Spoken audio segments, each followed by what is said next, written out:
കാലം ചെയ്ത ഫ്രാൻസിസ് മാർപ്പാപ്പയുടെ ഖബറടക്കം ശനിയാഴ്ച റോമിലെ സെന്റ് മേരി മേജർ ബസലിക്കയിൽ ഇന്ത്യൻ സമയം ഉച്ചയ്ക്ക് 1:30-ഓടെയാണ് ഖബറടക്കം. ഇന്ന് രാവിലെ വത്തിക്കാനിൽ ചേർന്ന കർദിനാൾമാരുടെ യോഗത്തിലാണ് സംസ്കാര തീയതിയും സമയവും തീരുമാനിച്ചത്. നാളെ രാവിലെ സെന്റ് പീറ്റേഴ്സ് ബസലിക്കയിൽ പോപ്പിന്റെ ഭൗതിക ശരീരം പൊതുദർശനത്തിനെത്തിക്കും. നിലവിൽ വത്തിക്കാനിലെ വസതിയായ സാന്റാ മാർട്ടയിലാണ് പോപ്പിന്റെ ഭൗതിക ദേഹമുള്ളത്.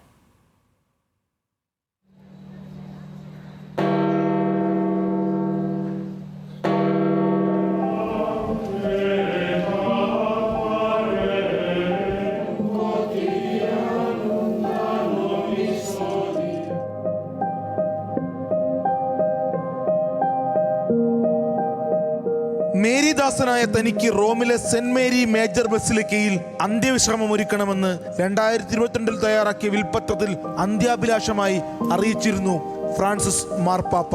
വത്തിക്കാൻ ചൊവ്വാഴ്ച പുറത്തുവിട്ട ഈ വിൽപ്പത്ര പ്രകാരമായിരിക്കും പോപ്പ് ഫ്രാൻസിസിന്റെ സംസ്കാര ചടങ്ങുകൾ നടക്കുക.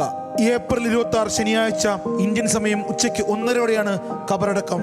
കോളേജ് ഓഫ് കാർഡിനൽസിന്റെ ഡീൻ ജിയോവാനി ബാറ്റിസ്റ്റ ശുശ്രൂഷകൾക്ക് കാർമ്മികത്വം വഹിക്കും. വിശ്വാസികൾക്ക് അവസാന ദർശനത്തിനായി ബുധനാഴ്ച രാവിലെ വത്തിക്കാൻ സമയം രാവിലെ 9:30-ഓടെ സെന്റ് പീറ്റേഴ്സ് ബസിലിക്കയിൽ ഫ്രാൻസിസ് മാർപ്പാപ്പയുടെ ഭൗതിക ശരീരം എത്തിക്കുമെന്നും വത്തിക്കാൻ അറിയിച്ചു.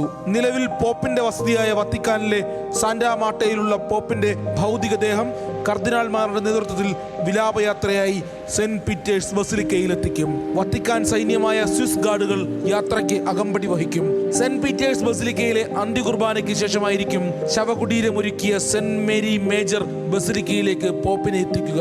2013-ൽ പോപ്പായി ചുമതലയേറ്റതു മുതൽ ഫ്രാൻസിസ് മാർപ്പാപ്പ ആത്മബന്ധം പുലർത്തുന്ന പാപ്പയൽ ബസിലിക്കയാണ് സെന്റ് മേരീസ് മേജർ. ലോകത്തിലെ തന്നെ ഏറ്റവും വലിയ മേരി ദേവാലയമായ ഇവിടുത്തെ കന്യാമറിയത്തിന്റെ ആശീർവാദം തേടിക്കൊണ്ടാണ് ഫ്രാൻസിസ് മാർപ്പാപ്പ വത്തിക്കാന്റെ കർത്തവ്യത്വം ഏറ്റെടുത്തത്. പിന്നീട് ആ കർത്തവ്യവുമായി റോമിന് പുറത്തേക്ക് നടത്തിയ 100ഓളം അപ്പോസ്തലിക യാത്രകളെല്ലാം മാർപ്പാപ്പ ആരംഭിച്ചതും അവസാനിപ്പിച്ചതും ആ സന്നിധിയിലാണ്.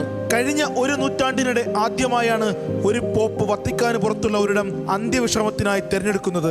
7 മാർപ്പാപ്പമാർ സെന്റ് മേരീസ് മേജർ ബസിലിക്കയിൽ അന്ത്യവിശ്രമം കൊള്ളുന്നുണ്ടെങ്കിലും 1669 ശേഷം ഇവിടെ അടക്കം ചെയ്യുന്ന ആദ്യത്തെ മാർപ്പാപ്പയാകും പോപ്പ് ഫ്രാൻസിസ്. അലങ്കാരങ്ങളില്ലാത്ത ഫ്രാൻസിസ്കസ് എന്ന് മാത്രം ആലേഖനം ചെയ്ത ശവകുടീരം ഇവിടെ പോപ്പിനായി ഒരുക്കും. സംസ്കാര ചടങ്ങുകളുടെ ചെലവ് ഒരു വികാരി വഴി പള്ളിയിൽ ഏൽപ്പിച്ചിട്ടുണ്ടെന്നും പോപ്പിന്റെ വിൽപ്പത്രത്തിൽ പറയുന്നു. അമേരിക്കൻ പ്രസിഡന്റ് ഡൊണാൾഡ് ട്രംപ് പ്രഥമ വനിതയായ മെലാനിയ ട്രംപിനൊപ്പം സംസ്കാര ചടങ്ങുകളിൽ പങ്കെടുക്കുമെന്ന് അറിയിച്ചിട്ടുണ്ട്. Argentinian president Javier Milei, Brazilian president Luiz Lula da Silva, French president Emmanuel Macron, Ukrainian president Volodymyr Zelensky എന്നിവരടക്കം ലോക നേതാക്കളുടെ സാന്നിധ്യവും ചടങ്ങിലുണ്ടാകും. ജനകീയനായ പാപ്പയ്ക്ക് അന്ത്യാഞ്ജലി അർപ്പിക്കാനായി വൻ ജനാവലിയാണ് ഇതിനകം വത്തിക്കാൻ സിറ്റിയിലേക്ക് ഒഴുകിയെത്തുന്നത്. മുൻപ് 2023 മാർച്ച് 5-ന് ഫ്രാൻസിസ് മാർപ്പാപ്പയുടെ കാർമ്മികത്വത്തിൽ സെന്റ് പീറ്റേഴ്സ് സ്ക്വയറിൽ നടന്ന ബെനഡിക്ട് 16-ന്റെ സംസ്കാര ചടങ്ങിൽ 50,000-ഓളം പേരാണ് പങ്കെടുത്തത്. അന്ത്യാഞ്ജലി അർപ്പിക്കാനെത്തിയത് 1,95,000 പേരും. സ്നേഹം കൊണ്ട് ലോകത്തെ ചേർത്ത് പിടിച്ച, ആത്മീയ ശക്തിയുടെ വിശുദ്ധ വെളിച്ചം കൊണ്ട് പ്രത്യാശയുടെ ചൈതന്യത്തിനു തിരിതെളിച്ച ഫ്രാൻസിസ് മാർപ്പാപ്പയ്ക്ക് ആദരാഞ്ജലി.